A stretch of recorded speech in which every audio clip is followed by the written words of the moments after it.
Everyone, welcome back to my YouTube channel. Hope so you are all doing great. आज की video में हम करने जा रहे हैं क्लास 9th का चैप्टर नंबर 3 जिसका नेम है एटम्स एंड मॉलिक्यूल्स।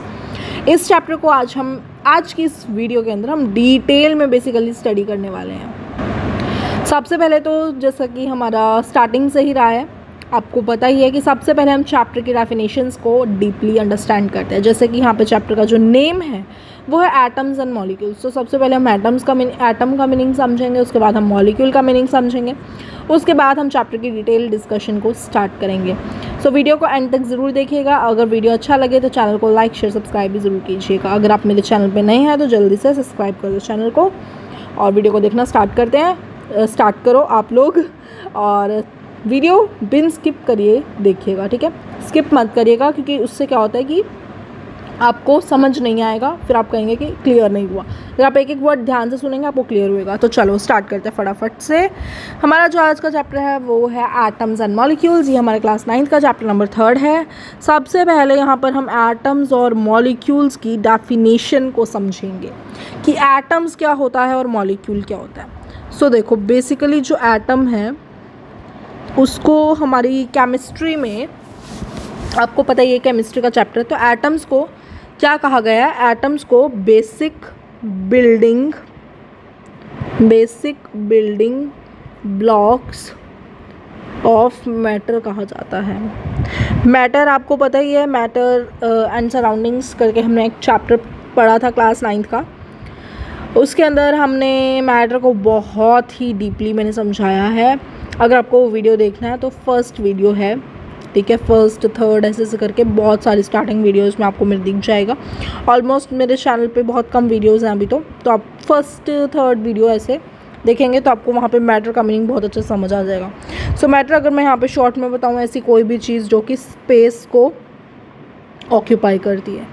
उस चैप्टर में तो मैंने मैटर को बहुत ही ज़्यादा डिटेल में समझाया। जिसको मैटर नहीं पता होगा, वैसे तो ऑलमोस्ट सभी को पता होगा, बट जिनको नहीं पता है वो वीडियो चेकआउट कर सकते हैं। आप मेंशन कर देना यूट्यूब पर कि क्लास 9th का chapter matter and surroundings, it's Pragya Goswami, तो फर्स्ट वीडियो मेरी आ जाएगी, ठीक है जी। तो एटम बेसिकली क्या है? एटम जो है वो बेसिक बिल्डिंग ब्लॉक्स हैं हमारे मैटर के, ठीक है जी। तो अब देखो, बेसिकली इसको हम डिफ़ाइन कैसे करेंगे एटम्स को, वो हम यहाँ पे देखते हैं। एटम्स जो है वो स्मॉलेस्ट सबसे छोटा कॉन्स्टिट्यूएंट यूनिट है किसकी? मैटर की। So atom is the basically smallest constituent unit of matter that possess properties of chemical element. देखिएगा, बहुत ध्यान से समझिएगा हर पॉइंट को, आपको बहुत ही अच्छे तरीके से समझ आएगा। सो बेसिकली मैंने आपको एटम के लिए जस्ट बताया कि ये basic building blocks of matter, इन्हें हम कहते हैं मैटर। मैंने आपको यहाँ पे बताया कि मैटर ऐसी कोई भी चीज़ जो कि स्पेस ऑक्यूपाई कर रही है। उसके बाद हमने यहाँ पे पढ़ा कि एटम जो है वो बेसिकली है क्या। वो जवाब हमारा यहाँ से स्टार्ट होता है। जो एटम है वो स्मॉलेस्ट सबसे छोटी कॉन्स्टिट्यूएंट यूनिट है किसकी? मैटर की सबसे छोटी यूनिट को हम कह रहे हैं एटम, जो कि प्रॉपर्टीज पोजेस कर रहा है केमिकल एलिमेंट की, ठीक है। सो जो स्मॉलेस्ट सबसे छोटी यूनिट है मैटर की वो है हमारी एटम, उसको हम एटम कहते हैं। जो सबसे छोटी यूनिट है मैटर की वो एटम है, जो कि केमिकल एलिमेंट्स की तरह प्रॉपर्टीज़ अपनी दिखाती है। एटम जो है वो इंडिपेंडेंटली एग्जिस्ट नहीं कर सकते, ये चीज़ आप याद रखिएगा। एटम्स डजंट एग्जिस्ट इंडिपेंडेंटली, वैसे हम इसको डिटेल में पढ़ेंगे चैप्टर में, बट मैं चाहती हूँ कि चैप्टर क्योंकि हमें स्टार्ट करना है। देखो, जब तक हमें चैप्टर का मीनिंग नहीं पता होगा ना, तो कोई फ़ायदा ही नहीं है उसको स्टार्ट करने का, ठीक है। उसका डिटेल तभी जानना अच्छा लगता है जब हमें चैप्टर का मीनिंग पता है। चैप्टर का मीनिंग पता है, स्टेप बाय स्टेप हमें बढ़ना चाहिए। तो इसीलिए मैं सबसे पहले चैप्टर का मीनिंग बताती हूँ, उसके बाद मैं डिटेल में चलती हूँ, ठीक है। तो जो एटम है वो इंडिपेंडेंटली एग्जिस्ट नहीं करते हैं, ये आपको याद रखना है, ठीक है जी। उसके बाद मॉलिक्यूल क्या होता है ये हमें समझना है। एटम समझ में आया सभी को। एटम जो है वो बेसिक बिल्डिंग ब्लॉक्स है हमारे मैटर के। मैटर ऐसी कोई भी चीज़ जो कि स्पेस ऑक्यूपाई कर रही है, उसके बाद हम कह सकते हैं कि जो एटम्स हैं वो स्मॉलेस्ट कॉन्स्टिट्यूएंट यूनिट है मैटर की। मैटर की सबसे छोटी यूनिट को हम एटम कहते हैं, जो कि प्रॉपर्टीज़ पोजेस करती है केमिकल एलिमेंट्स की तरह, और ये इंडिपेंडेंटली एग्जिस्ट नहीं करते हैं। ठीक है जी। तो अब हमारे पास आता है मॉलिक्यूल। मॉलिक्यूल हम किसको कह रहे हैं? मॉलिक्यूल हमने यहाँ किस शब्द को हम मॉलिक्यूल कहेंगे बेसिकली? तो जो मॉलिक्यूल है वो होता है ग्रुप ऑफ 2 और मोर एटम्स। अ ग्रुप ऑफ 2 और मोर एटम्स, 2 या 2 से ज़्यादा एटम्स के ग्रुप को हम कहते हैं मॉलिक्यूल। और ये लिंक्ड होता है, is linked by sharing electrons in a chemical bond. अभी हो सकता है आपको ये लैंग्वेज थोड़ी टिपिकल लग रही हो, बट जैसे जैसे हम चैप्टर को समझेंगे, इसको हम दोबारा से डिटेल में समझेंगे। जस्ट मैं आपको डेफिनेशन बता रही हूँ, ठीक है? तो बिल्कुल भी घबराइएगा मत कि हमें ये वर्ड नहीं पता, केमिकल बॉन्ड नहीं पता। हम बहुत डिटेल में इस चैप्टर को जानेंगे, हर एक बॉन्ड के बारे में जानेंगे, हर एक लॉ के बारे में जानेंगे, तो बिल्कुल मत घबराइएगा, ठीक है? सो मॉलिक्यूल बेसिकली क्या है? अ ग्रुप ऑफ 2 या 2 से ज़्यादा एटम्स का ग्रुप जो कि लिंक्ड है by sharing electrons, electrons share करके आपस में इन अ केमिकल बॉन्ड। ठीक है जी। सो ये क्या है बेसिकली? अ ग्रुप ऑफ 2 या 2 से ज़्यादा एटम्स का ये ग्रुप है जो कि लिंक्ड है आपस में इलेक्ट्रॉन्स शेयर करके केमिकल बॉन्ड के थ्रू। तो मुझे लगता है आपका यहाँ पे मॉलिक्यूल का भी जो कन्फ्यूजन है वो क्लियर अप हो गया होगा। अब हम बढ़ेंगे इस चैप्टर के ऊपर, ठीक है? अभी तक तो हमने यही समझा कि एटम्स क्या होते हैं, मॉलिक्यूल्स क्या होते हैं यहाँ पर। अब हम इस चैप्टर को डिटेल में जानेंगे। इस चैप्टर के अंदर बच्चों बेसिकली हम बहुत सारे लॉज को स्टडी करने जा रहे हैं। सबसे पहले जो हमारी लॉ आएगी वो आएगी लॉ ऑफ केमिकल कॉम्बिनेशन, ठीक है? इसको हम डिटेल में स्टडी करेंगे। उसके बाद आएगी हमारी law of conservation of mass, ठीक है जी। और भी बहुत सारी लॉ ऑफ कांस्टेंट प्रोपोर्शन आएगी उसके बाद, ठीक है? तो यहाँ पे बेसिकली हमारे पास 3 लॉज हैं जिनको हमें स्टडी करना है। उससे पहले हम कुछ एनसीईआरटी की ही बातें डिस्कस करेंगे यहाँ पर, जो कि मैं आपको एनसीईआरटी पीडीएफ खोल के ही डिस्कस करा देती हूँ। उसके बाद जो हमारी लॉज हैं वो हम बैक टू नोट्स से करेंगे, ठीक है? जो मुझे लगता है कि एनसीईआरटी से ज़रूरत है तो उसको एनसीईआरटी से कर लेते हैं, उसको फिर जो हमें लगता है कि मुझे नोट से कराना चाहिए, लिख के आपको ज़्यादा अच्छे से क्लियर होगा, वो हम लोग नोट्स से कर लेते हैं। तो चलिए अब बैक टू एनसीईआरटी हम चलते हैं। जो भी हमारा इंट्रो पार्ट है वो हम एनसीईआरटी से कवर करेंगे, उसके बाद जो लॉज हैं वो हम आएंगे वापस नोट्स पर। तो चलिए बच्चों, ये हम चैप्टर आज कर रहे थे, chapter number 3 atoms and molecules. इस चैप्टर को हमने पढ़ना जो है वो स्टार्ट किया था। इस चैप्टर का अब हम इंट्रो पार्ट पढ़ेंगे फटाफट से, उसके बाद हम लॉज के ऊपर बात करेंगे, ठीक है जी। सो कहता है ancient Indian and Greek philosophers have always wondered about the unknown and unseen form of matter. कहता है जो एंशिएंट इंडियन और ग्रीक फिलोसोफर्स थे, एंशिएंट यानी कि पुराने टाइम के जो जितने भी इंडियन और ग्रीक के फिलोसोफर्स थे, वो हमेशा इस बात पे हैरान होते थे अननोन और अनसीन फॉर्म ऑफ मैटर, यानी कि जब भी वो मैटर के बारे में सुनते थे, मैटर के बारे में जानते थे, तो वो इसके लिए बहुत ज़्यादा हैरान रहते थे। Idea of divisibility of matter was considered long back in India around 500 BC। कहते हैं जो आइडिया आया मैटर की डिविजिबिलिटी का, तो ये काफ़ी लंबे समय से कंसीडर हुआ, यानी कि लंबे टाइम 500 BC में ही कंसीडर हुआ। An Indian philosopher Maharshi Kannada postulated that if we go on dividing matter यानी कि पदार्थ, we shall get smaller and smaller particles। So divisibility of matter क्या होता है? बेसिकली मैटर को डिवाइड करना, छोटे छोटे पार्टिकल्स में उसको डिवाइड करना। तो जो इंडियन फिलोसोफर थे हमारे महर्षि कन्नड़, वो ये कहते थे कि अगर हम मैटर को डिवाइड कर देंगे, मैंने आपको बार बार बताया, मैटर अगर आप क्लियर नहीं हो रहा है, पिछली वीडियोज़ में मैंने मैटर बहुत अच्छे से डिटेल में समझाया। आप मेरी स्टार्टिंग वीडियोस पे जाएंगे, यूट्यूब पर टाइप करेंगे मैटर एंड सराउंडिंग, चैप्टर का नेम मेरे चैनल के नाम से आपको मिल जाएगी वीडियोस, ठीक है? आप वहाँ जाके चेकआउट कर सकते हैं। सो मैटर को डिवाइड किया, मैटर को डिवाइड किया मैटर को, तो ये पदार्थ हिंदी में इसको हम कहते हैं। We shall get smaller and smaller particles. तो कहते हैं जब हम मैटर को डिवाइड करेंगे तो इंडियन फिलोसोफर कहते हैं हमें छोटे छोटे पार्टिकल्स मिलेंगे, ठीक है ना। कोई भी चीज़ को अगर हम डिवाइड करें तो हमें छोटे छोटे पार्टिकल्स ही मिलेंगे, ये हमारी कॉमन सेंस कहती है, ठीक है।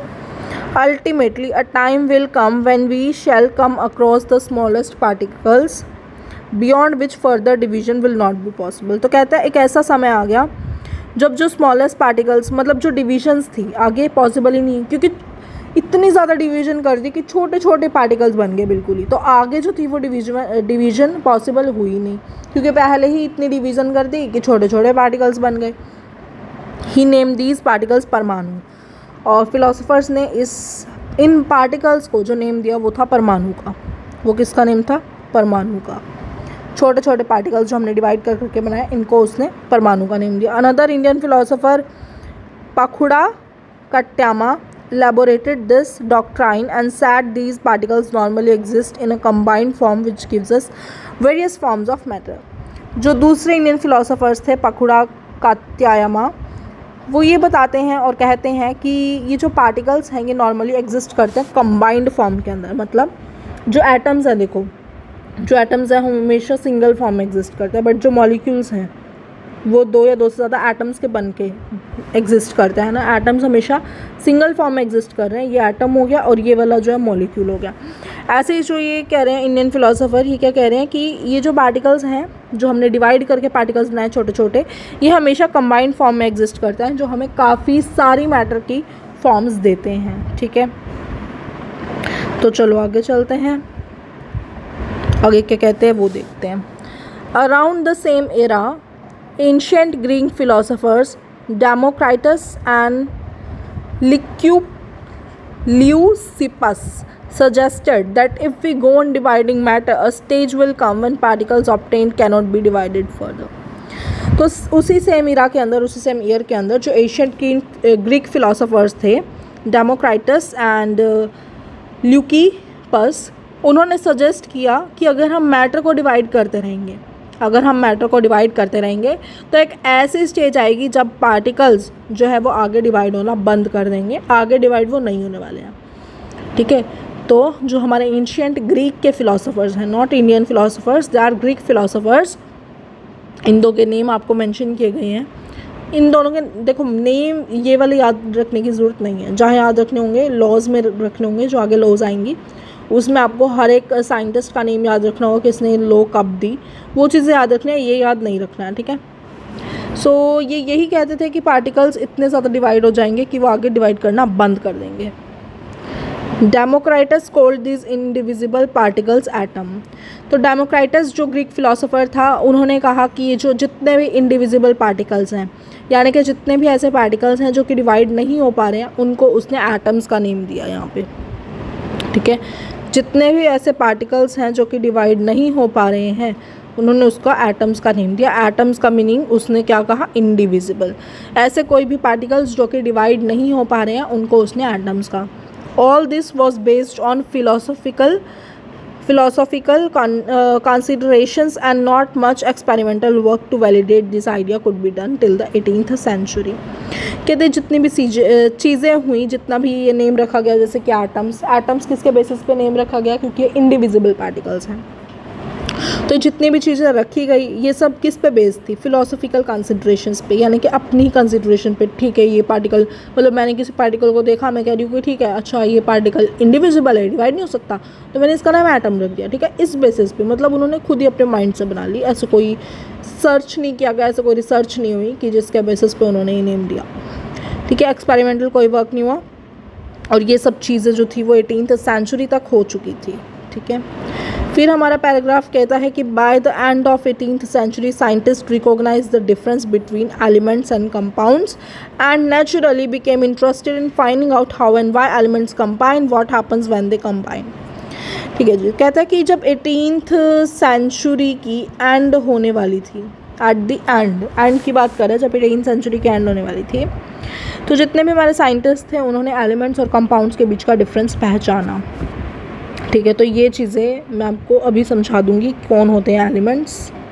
ये हम वैसे चैप्टर में आगे डिटेल में पढ़ेंगे, तो ये हम तभी देखेंगे इकट्ठा ही।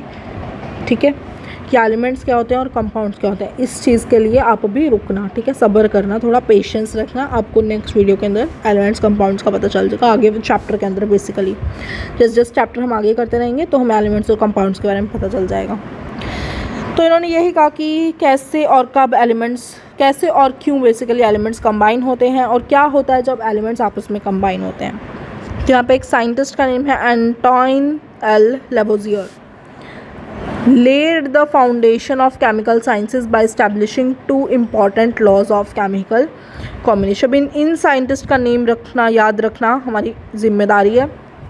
एंटोइन एल लेवोजियर, इन्होंने क्या दिया, इन्होंने 2 इम्पॉर्टेंट लॉज दी हमारे केमिकल कॉम्बिनेशन की, laws of chemical combination. Basically 2 laws है, सॉरी मैंने आपको 3 बताई थी शायद, सॉरी बाय मिस्टेक मैंने आपको बोल दिया होगा। लॉज ऑफ केमिकल कॉम्बिनेशन के अंदर 2 लॉज आती हैं। सबसे पहली जो लॉ आती है वो आती है law of conservation of mass, दूसरी आती है लॉ ऑफ कांस्टेंट प्रोपोर्शन, वो ये है, ठीक है। अब ये 2 लॉज हैं, इसको हम कल वाली वीडियो के अंदर डिस्कस करेंगे, क्योंकि अगर आज ही पढ़ा दिया तो वीडियो जो है वो लॉन्ग हो जाएगी, फिर आप लोग इतनी लंबी आप देखते नहीं हो, ठीक है। देखो ये चैप्टर अभी हमने जस्ट इस वीडियो के अंदर तो बेसिकली हमने एटम्स और मॉलिक्यूल्स के बारे में ही मैंने आपको बताया कि ये बेसिकली होते क्या हैं। उसके बाद हमने इसका इंट्रो पार्ट पढ़ा और कल हम लॉज से स्टार्ट करेंगे, मतलब जो मेन चैप्टर वो नेक्स्ट वीडियो के अंदर स्टार्ट होने वाला है। तो तब तक के लिए वीडियो अच्छा लगा हो, अगर आप नए हैं मेरे चैनल पर तो फटाफट से जाओ वीडियो को लाइक कर दीजिए।